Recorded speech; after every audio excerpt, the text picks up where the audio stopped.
Sayın yolcularımız, Corendon Sport Talks uçuşumuza hoş geldiniz. Bugün uçuş rotamız spor dünyasının efsaneleri, rakipsiz sohbetler, bolca eğlence ve sürpriz anlar sizi bekliyor. Kemerlerinizi bağlayın, koltuklarınızı dik konuma getirin. Çayınızı, kahvenizi alın. Çünkü Corendon Sport Talks şimdi başlıyor. Bir yerine bir şey olur. Daha çok annemin korkusuyla göndermemeye çalıştılar. Ama sonrasında madalya geldikçe, başarı oldukça onların bu ön yargısını yendim. Bizim maç esnasında nabzımız 180-200'ü buluyor. O anda yapacağımız ataklarda, savunmalarda ciddi kararlar vermemiz gerekiyor. Çünkü hem yenebiliriz hem yenilebiliriz. Rakibimle tokalaştıktan sonra hep ellerimi en son kendime sürüyorum. Ondan bir şey olmasın. Onun gibi. enerjisini ortadan kaldırıyorsun. Yani öyle herhalde. Oradan madalyasız dönmeyi bile düşünmüştüm. Sakatlıktan dolayı bir motivasyon düşüklüğü yaşamıştım. Acaba yapabilecek miyim? Yani buradan madalyaya dönebilecek miyim? Ya da ne bileyim benden beklenileni ben karşılayabilecek miyim? Genelde zaten 12 ayın 11 ayı biz kamplarda oluyoruz. 12 ayın 11 ayı. Yani bir hafta dinlenmemiz oluyor sadece kamplar arasında. Onun dışında sürekli milli takım kampındayız. Corendon Sport Talks'a hoş geldiniz. Bu haftaki konuğumuz Selvi İlyasoğlu. Selvi, şimdi programdan önce öğrendim. Sen Ahıska Türküymüşsün, Evet. değil mi? Ahıska Türk'üyüm. Ailen oradan gelmişler. Evet. Azerbaycan önce sürgün edilmişler. Sonra Türkiye'ye Evet, gelmişler. ben 2 yaşındayken Türkiye'ye geldim. 2 yaşındayken geldi. Önce ben tabii Selvi İlyasoğlu'nun kim olduğunu anlatayım. Selvi İlyasoğlu, İslami Dayanışma Oyunları, Avrupa U23 Şampiyonası, Avrupa Gençler Şampiyonası'nda bronz madalya kazanmış milli güreşçimiz. Peki Selvi, Türkiye'de hep şöyle bir anlayış vardır. Kız çocukları jimnastiğe, voleybola, bu tür salon sporlarına daha çok yönelirler. Sen minderi seçtin. Evet. Gücü seçtin. Yani karşılıklı rakiple mücadeleyi seçtin. Hiçbir tepki aldın mı ailenden ya da destek aldın mı? Ya kızım, ağzın burnun kırılır şimdi. Güreşeceksin, rakibinle cebelleşeceksin. Sen bunu boş ver, gel jimnastiğe geç dediği oldu mu aile? Başlarda benim ailem de izin vermedi. Özellikle benim babaannem bizim evin reisidir. Yani onun onayından geçtikten sonra biz bir şeyler yapabiliyoruz. Yani o zamanlar öyleydi. Ben 9 yaşındayken başladım güreşe. Babaannem de başta çok karşı çıktı. Hani kadınlar güreşçi mi olur, erkek sporu. Zaten ülkemizde de erkek egemen bir branş olarak bakılıyor. İzin vermedi bana başlarda. Sonrasında ilk antrenörüm Elis Hoca onu ikna ediyor. Hani önü açık, gelirse bu şeyleri elde edecek gibi. Onu ikna ediyor. Ondan sonra ben zaten güreşe başlayıp devam edebiliyorum. Başlarda kulağın kırılır. Zaten şu anda da kulağım kırık. Kırık mı? Evet, kulağın kırılır, bir yerine bir şey olur. Daha çok annemin korkusuyla göndermemeye çalıştılar. Ama sonrasında madalya geldikçe, başarı oldukça onların bu ön yargısını yendim. Peki babaannen ne diyor şimdi? Babaannem şu an en büyük destekçilerimden biri. Çok seviyor, çok mutlu. Her madalya aldığımda adak adıyor, bir şey yapacağım diyor. Çok Öyle mutlu. mi? Heyecanlanıyor mu seni izlerken? Çok heyecanlanıyor. Zaten maçımı izleyemiyorlar. Öyle olarak mi? maç bittikten sonra izliyorlar. Beni madalya alınca ara diyor. Hani ben o atmosferi biraz da yaşlı. O atmosferi çok kaldıramıyorlar aynen. Peki şu anda Beşiktaş Spor Kulübü'ndesin. Evet. Beşiktaşlı olmak, Beşiktaş'ta çalışmak nasıl bir duygu? Sana nasıl bir motivasyon katıyor Beşiktaş? Şöyle, Beşiktaş camiası gerçekten büyük bir camia. Yani Beşiktaş armasının altında ülkemi Türk bayrağıyla temsil ediyor olmak beni gerçekten gururlandırıyor. Yani çok mutluyum Beşiktaşlı olduğum için. Ve burada zaten kulübümüzde de bir aile ortamımız var. Burhan hocamız, Bulut hocamız, Soykan hocamız, aynı zamanda kulüp yöneticilerimizle beraber. Güzel bir ortamımız var. Çalışmalarımız çok güzel ilerliyor. Örnek aldığın bir kadın sporcu var mı? Güreşçi var mı? Günümüzden örnek verecek olursak en yakınımdan Nesrin abla var. Daha önce buraya sizinle Nesrin çekime Baş. gelmişti Nesrin Evet. Baş. En yakın örneğim o olabilir. Tabii ki öncülerimiz Yasemin ablamız, Evin ablamız, Buse ablamız. Onlar da bizim zaten önümüzü açan, buralara gelmemizi sağlayan en büyük örnekler. Peki erkek güreşiyle kadın güreşi arasında bir fark var mı? Fark olarak kadınlar daha kolay görüyorlar aslında. Kadınların işini daha kolay görüyorlar ama biz erkeklerin zorlandığı bir branşı yapmaya çalışıyoruz. Ya bence zorluk açısından bizim de kendi anatomik yapımıza göre bir zorluğumuz var. Onların da bir fark olduğunu düşünmüyorum ben. Hani sadece bir güç, kuvvet diye tanımlanıyor güreş. Ama böyle bir stratejiyi mindere getiriyorsun. Rakibinin o zayıf anını kolluyorsun. Sen güçlü olduğunu hissettiğin zaman bir atak geliştiriyorsun. Böyle maç içinde rakibe yönelik bir analizin ve o analiz etrafında sergilediğin stratejiyi anlatabilir misin? Neler yapıyorsun? Bizim maç esnasında nabzımız 180-200'ü buluyor. O anda yapacağımız ataklarda, savunmalarda ciddi kararlar vermemiz gerekiyor. Çünkü hem yenebiliriz hem yenilebiliriz. O an verdiğimiz karar bize madalyayı getirecek veya kaybettirecek. Yani ben genelde maçın içinde kendimle konuşabiliyorum. Öyle mi? Nabzım Ne yüksekken yapıyorsun de. mesela? Hadi şimdi alacaksın, şimdi yapacaksın ya da ne bileyim şimdi beklemen gerekiyor. Bunları kendime söyleyebiliyorum ki bunları zaten öncesinde biz antrenmanda da hani bu nabza çıktığım zaman ne yapacağımı göreceğim şekilde antrenmanlarda yapıyoruz. Peki o minderde bazen ben görüyorum hani antrenörünün sahanın minderin kenarından sürekli olarak seslendiğini, sürekli seninle konuştuğunu. O anda hem kulağın antrenöründe hem zihnini o ana odaklamaya çalışıyorsun. Bir taraftan da rakibi kontrol etmeye çalışıyorsun. Nasıl sağlıyorsun bu kontrastı? Şöyle bu konsantrasyonu? aslında bir alışkanlık da olabilir. Ben mesela köşeyle güreşen biriyim. Köşede antrenörümü çok net duyabiliyorum. Güreş esnasında tribündeki hiçbir sesi duymayıp sadece antrenörü, aynı zamanda hakemin düdüğünü ve rakibime odaklanabiliyorum. Bu da uzun süredir yaptığım için alışkanlık oldu diyebilirim ben de. Peki aynı şekilde rakibinin Evet. antrenörünün söylediklerine de kulak kesilebiliyor musun? Evet. Mesela bazen bizim antrenörümüzün sustuğu, onun antrenörünün konuştuğu zamanlar oluyor. Onu müsabaka içinde fark edebiliyorum. Peki seyirci? Seyirci nasıl etkiliyor seni? Bir yandan motivasyon alıyor özellikle bizi destekleyenler olduğunda. Maça çıkana kadar mesela minderin köşesine geldiğim zaman yani her şey tamamen duruyor. Bütün heyecanı mesela minderin köşesine geldiğim zaman, çıkacağım yere geldiğim zaman her şey duruyor. Oraya çıkana kadar işte elim ayağıma dolanıyor, ne yapacağım? İşte dua ediyorum. Öyle oluyor ama sonrasında mindere çıktığım zaman her şey duruyor. Sadece o ana odaklanıyorum. Peki bir rutinin var mı? Maça çıkarken mutlaka efendim sağ ayağımla atacağım ilk adımımı. Maça çıkmadan önce dua ediyorum. Ayet-el Kürsi her maçtan önce okurum. İlk maçımda, son maçımda olsa hep okuyorum. Sonrasında maça başlarken rakibimizle tokalaşıyoruz biz. Benim totemim rakibimle tokalaştıktan sonra hep ellerimi en son kendime sürüyorum. Ondan bir şey olmasın Onun gibi. enerjisini Evet. ortadan kaldırıyorsun. Yani öyle herhalde bilmiyorum ama bunu fark etmeden yapıyordum. Sonradan bunu maçlarımı izledikçe fark ettim. Peki rakibin minderde bir an üstünlüğü ele geçirdiği anda, o anda rakibinin o konsantrasyonunu bozmak için yaptığın bir takım taktikler var mı? Yani ben iyi bir elense çekiyorum Öyle mi? teknik olarak. Elenselerle adamı yani çok rahat bozabiliyorum. Belki de benim güreşimin avantajımın bu olabilir. Elense çekerek adamın dengesini bozuyorum. Bazen fake atıyorum. Ya elense çekecekmiş Evet. gibi gösteriyorsun. Evet, bazen çok sert elense çekiyorum, bazen hiç çekmiyorum. Yani onu o maçın gidişatına göre ayarlıyorum. Sevgili Selvi, ben kadın sporculara çok büyük saygı duyuyorum. Burada da mümkün olduğu kadar Corendon Sport Talks'la kadın sporcuları konuk etmeye gayret ediyorum. Çünkü onların örnek olduğunu, kadınların Türkiye'de çok şeyi başarabileceğini gösterdiklerini düşünüyorum. Tüm topluma örnek olduklarını düşünüyorum. Ve bu soruyu da herkese soruyorum işin aslına bakmak gerekirse. Seni böyle minderin dışında hani bir şampiyonluktan sonra, bir galibiyetten sonra seni böyle gururlandıran küçük çocuklardan, küçük kız çocuklarından gelen sözcükler var mı? Ya ben Yıldızlar'da dünya şampiyonu olduğumda Türkiye'de bir ilkti. Oradayken ülkeme döndüğümde böyle küçük kızlarla, çocuklarla karşılama yaptılar. Tabii ki orada mesela onların mutluluğu, biz de sizin gibi olmak istiyoruz demesi bile beni çok motive ediyor. Bu anlamda çok Evet. güzel örnek oluyorsunuz gerçekten. Peki son İslam oyunlarına dönelim. Evet. Madalyanı görelim mi? Sen almalısın Burada. ama madalyayı sen hak ettin. Şöyle göstereyim. İslam oyunlarında bronz madalyayı kazandın. Evet. Bu seni mutlu mu etti yoksa eyvah altın kaçtı gibi bir duygun var mı? Dürüst olmak gerekirse beni mutlu etti. Çünkü bir yandan büyükler kategorisinde aldığım ilk madalya. Bir yandan da bu maça hazırlık sürecinde bir sakatlık yaşadım dizimden. Hatta şu anda yüksek ihtimalle ameliyat olacağım. Oraya giderken hani madalya alabilecek miyim korkusuyla gittim. Çünkü dizimde ciddi bir ağrı hissediyordum. Çok şükür Allah orada işimi kolaylaştırdı. Yani son rakibim özellikle. Rahatlıkla aldığım bir maç oldu. Önceki eleme maçlarım da dahil. Oradan madalyasız dönmeyi bile hani düşünmüştüm. Sakatlıktan dolayı bir motivasyon düşüklüğü yaşamıştım. Ve aynı zamanda büyükler kategorisinde aldığım ilk madalya olduğu için benim için çok kıymetli. Şimdi o madalyaya ben de bakabilirim.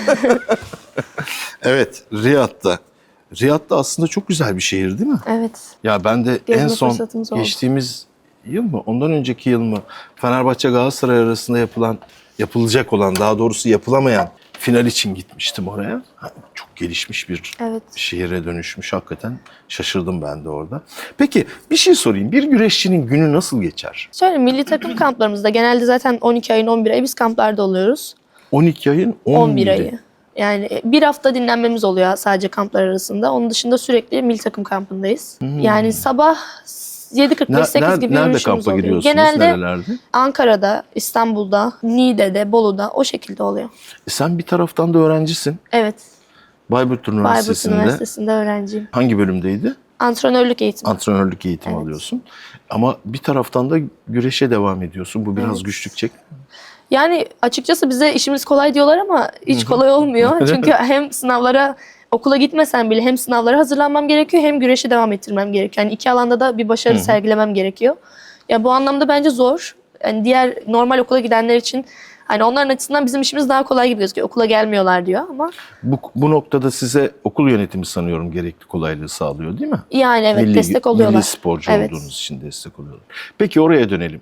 Bir günün nasıl geçer bir milli güreşçinin? Kamptaki bir gününü bize anlatabilir misin? Tabii ki. Sabah saat 8'de yürüyüşümüz oluyor. 7.45-8 gibi yürüyüşümüz oluyor. Tempolu bir yürüyüş mü yoksa Normal. böyle? Hani Normal. ayılmak için böyle hani Anladım. herkes uyansın Hı. için. 7.45 gibi yürüyüşümüzden sonra kahvaltıya geçiyoruz hemen sonrasında. Saat 10'da sabah antrenmanımız oluyor. O antrenmanı hocalar kuvvetli, güreşte ona göre belirliyor. 12.30 gibi de çıkıyoruz. Bir de yemeğimizi yemiş oluyoruz. 2 ile 4 arası bizim dinlenmemiz oluyor. Uyusak da uyumasak da odamızda oluyoruz. Yine akşam saat 5 ve 7 arası tekrar bir antrenmanımız daha oluyor. Sonrasında geri kalan zamanda yemeğimizi yedikten sonra işte kendi aktivitemizi, yapmak istediğimiz bir şey olursa yapıyoruz. Hocalarımızla oturuyoruz. Onun dışında da saat 10.30'da da yat saatimiz oluyor. En geç 11 gibi uyumuş oluyoruz. Peki hep merak ediyorum o kamplarda birçok kız baş başasınız. Evet. Epey dedikodu dönüyordur.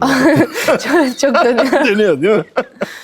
Yani orada çok bir şeyimiz olmadığı için genelde oturduğumuz zaman illaki ister istemez de olsa Dönüyor. dedikodu dönüyor. Şimdi ben sosyal medyada bazen karşılaşıyorum. Olimpik olmayan adına da ne kadar spor denir bilmiyorum işin açıkçası. İki kadın ya da iki erkek karşı karşıya geliyorlar ve tokat atıyorlar birbirlerine. Çok büyük bir güçle karşıdaki sadece dikiliyor ve hiç hareketsiz kalıyor ve müthiş bir tokat atıyorlar yüzüne. Şimdi sen elensem çok güçlü dediğin Evet. için söylüyorum. O elensenin gücünü bana anlatabilir misin? Ne yapabilirsin o hani sağ elini kullanıyorsun değil Evet, mi daha genelde çok? sağ elimle Genelde yapıyorum. sağ. Bir insanın canını fena acıtabilir herhalde senin elenseleri. Ya hem acı yönünden hem de insanın dengesini bozması olarak mesela kafayla yönetildiği için kafadan dengeyi bozduğum zaman tekniğe girişlerim daha kolay oluyor. Mesela istediğim pozisyonu adamı el enseyle daha rahat getirebiliyorum. Benim güreş stilim de zaten el enseye ve hani kuvvete dayalı diyebilirim. Yani elensenin şu hareket Evet. rakibinin ensesine belli bir noktaya vuruyor musunuz orada yoksa şey Yani var mı? aslında bileğimizin burasıyla ensesine gelecek şekilde. Ha yani teknik bileğinizin olarak- şurasıyla vuruyorsunuz. Yani el enseye vururken zaten ilk temas eden yer bizim bileğimizin burası oluyor. Ha ben hep avuç içi Parmaklarımızla da zannederdim onu. elimizle de yön veriyoruz. Mesela kafasını nereye itmek istiyorsak o şekilde yön veriyoruz. Ve dengeyi bozuyorsunuz. Ondan sonra da hamle yapıyorsunuz. Evet. İstediğimiz hamleyi yapabilmek için Evet. öncesinde bunu yapıyoruz. Evet, senin sağ elin bana çok yakın. Şöyle söyleyeceğim, tekrar okumak istiyorum bunu. İslami Dayanışma Oyunları, 23 yaş altı Avrupa Şampiyonası, Avrupa Gençler Şampiyonası. Bunlarda bronz madalyalar kazandın ve 17 yaşındayken Dünya Dünya şampiyonu. Yıldızlar Şampiyonu oldun. Seni en çok zorlayan rakibin kimdi? Bugüne kadar sanırım Ukraynalı bir rakibim vardı. O olabilir. Bu Öyle yıl da mi? güreştim kendisiyle. Yendin mi? Yenildi. Ama iyi bir maç oldu ama yenildim. Bir dahakine onu yeneceğim ama. Öyle mi? Evet. Peki idmanlarda genellikle rakiple mi yoksa mankenlerle mi çalışıyorsunuz? Birebir rakiple yani insanlarla çalışıyoruz. Mankenlerle çalıştığımız zaman da oluyor atış yaptığımız zaman. Bisikletimize yakın olan sporcu kimse onunla çalışmaya Onunla çalışıyoruz. çalışıyorsunuz. Evet. Benim güreşte en sevdiğim ataklardan biri salto. Beşlik. Değil mi? Evet. Yani rakibinizi kaldırıp Evet. sırt üstü onu yere Ama çok zor, yapılması çok zor bir hareket. Ve Değil mi? yapıldığında da resmen olağanüstü unutulmaz gibi bir şey hareket. oluyor. Evet yani ya bir insanın sahada mucize yaratması gibi bir şey. Evet. Yani kendisine karşı koyan bir rakibi tutup üstelik bedeninin üzerinden aktarıp yere atma. Kaç puan o? Aslında normalde suplex dediğimiz hareket tam 5 puan. İşte sporcunun kendi ekseninde tamamen dönüp sırt üstü gelmesi oluyor. Bu 5 puan ve yapılması en zor hareketlerden biri. Genelde Greco-Romen stilde çok yapılıyor ama Çok yapılıyor. serbest stilde Evet. çok tercih edilmiyor. Çünkü aynı zamanda biz ayakları da çok rahat tutabildiğimiz için. Ama Greco-Romen stilde genelde yapılan hareket. Evet. Peki hangisi daha zor? Greco-Romen daha zor değil mi? Aslında Çünkü şöyle, ayaklar devre dışı Greco-Romen'de kalıyor puan orada. almak zor, serbestte savunma yapmak zor. Yani ikisi de kendi içinde çok zor branşlar. Çünkü mesela serbest stilde 10 saniye kaldı puan vermemen gerekiyor. Her an her yerden puan verebilirsin ayaklarından üstünden. Mesela Greco-Romen'de savunma yaparken rahatsın. Sadece üstten savunma yapacağını biliyorsun. Evet. Sadece oranı geliştirebilirsin. O yüzden hem Greco-Romen hem serbest aynı eşitlikte zorlukta diyebilirim. Sevgili Selvi, biliyorsun biz hayatı hep bir uçak yolculuğuna benzetiyoruz. Uçak yolculuğunda da en son olarak 3 tane sorumuz var. Bu 3 sorudan biri yükseliş sorusu. Şimdi sen güreşe başladığın anda Corendon uçağının havalanması gibi. Ya evet artık ben bir yükselişe geçiyorum galiba. Bir uçak gibi kalkışa geçiyorum dediğin o an neresiydi? Yıldızlar Dünya Şampiyonluğum diyebilirim. Çünkü daha önce hiç madalyam yoktu yurt dışında. ilk madalyamı dünya şampiyonluğu olarak aldım ve öncesinde ben çok defa Avrupa Dünya'ya gittim. Yenilgiler aldım. Yani Yıldızlar Dünya Şampiyonluğu benim için hem yükseliş hem de motivasyon oldu. Dedik ya tıpkı bir uçak yolculuğu Evet. diye. Uçak yolculuğunun türbülansı da var. Selvi'nin hayatında o türbülansa girdiği, ya güreş kariyerim galiba benim biraz sallantıya girdi, eyvah kariyerim bitecek mi diye düşündüğüm bir an var mı? Yine bunu da dünya şampiyonu olduktan sonra dizimden bir sakatlık yaşadım. Bir yıl güreşemedim, ameliyat oldum. Orada acaba tekrardan dönebilecek miyim, yapamayacak mıyım dediğim oldu. Psikolojik olarak çok zorlandım. Bir destek aldın mı? Yani psikolojik olarak almadım ama tedavi olarak aldım. Tedavi olarak Evet, aldın. fizik tedavi gördüm. O zamanlar biraz sıkıntı yaşadığım için, yeteri düzeyde göremediğim için şu anda ikinci bir sakatlığı yaşıyorum. Onun dışında o bir yıl benim için acaba dediğim bir yıldı diyebilirim. Yani acaba tekrardan dönebilecek miyim? Eski performansıma kavuşabilecek miyim? Kavuşabilecek misin? Peki sporcu olarak milli takım kamplarında ya da Beşiktaş'ta psikolojik bir destek alıyor musunuz? Mentorlarınız var Şöyle, mı? kulübümüzde de var. Şu anda A milli takımda da bizim Seda hocamız var, psikologumuz. Kendisini çok seviyorum. Normalde hem fizyoterapistimiz, hem masözümüz, hem psikologumuz milli takımlarda oluyor ve zaten uzun bir süre, yılın uzun bir süresi milli takımda olduğumuz için destekte görebiliyoruz. Her şeyi anlatabiliyor musun psikoloğun? Evet, anlatabiliyorum. Yani her şeyimi, çünkü oradayım, ya orada yaşıyor gibi bir şeyim. Onlar da bizimle beraber sürekli kampa geliyorlar. Sadece biz değil, onlar da ailelerinden ayrı kalıyorlar. Daha rahatlıkla onlara kendimizi açabiliyoruz. Yani bu sadece sportif anlamda söylemiyorum. Evet. Kişisel olarak da yaşadığın zorlukları, mental olarak aşamadığın noktaları psikoloğunla rahatlıkla Evet, paylaşabiliyorsun. zaten bu anlamda bize gerçekten destek sağlıyorlar. Özellikle maç stresimizde. Hani stres yaşadığımızda hocam sizinle konuşmak istiyoruz diyoruz. Herhangi bir saatte hiç fark etmez, gel diyor. Bir maç Konuşuyoruz. stresi nedir Selvi? Acaba yapabilecek miyim? Yani buradan madalyaya dönebilecek miyim? Ya da ne bileyim, benden beklenileni ben karşılayabilecek miyim? Bunlar yani benim stresim en azından böyle oluyor. Peki bu noktada ne söylüyor sana psikoloğun? Önce içindekine güven diyor. Bugüne kadar yaptıklarını, hani sen çalıştığını biliyorsun, bugüne kadar emek verdiğini biliyorsun. Bundan sonrası artık bir yerden sonra senin kaderin diyor. Yine elinden geleni yap. Sonucunun zaten iyi olacağını, beni hep pozitif olarak, güzel şeyler olacağını bana söyleyerekten motive ediyor. Peki şimdi uçuş kartı sorumuza gelelim. Bu da son sorumuz olsun. Corendo'nun Avrupa'daki uçuş noktaları arasında İspanya'da bulunuyor. Evet.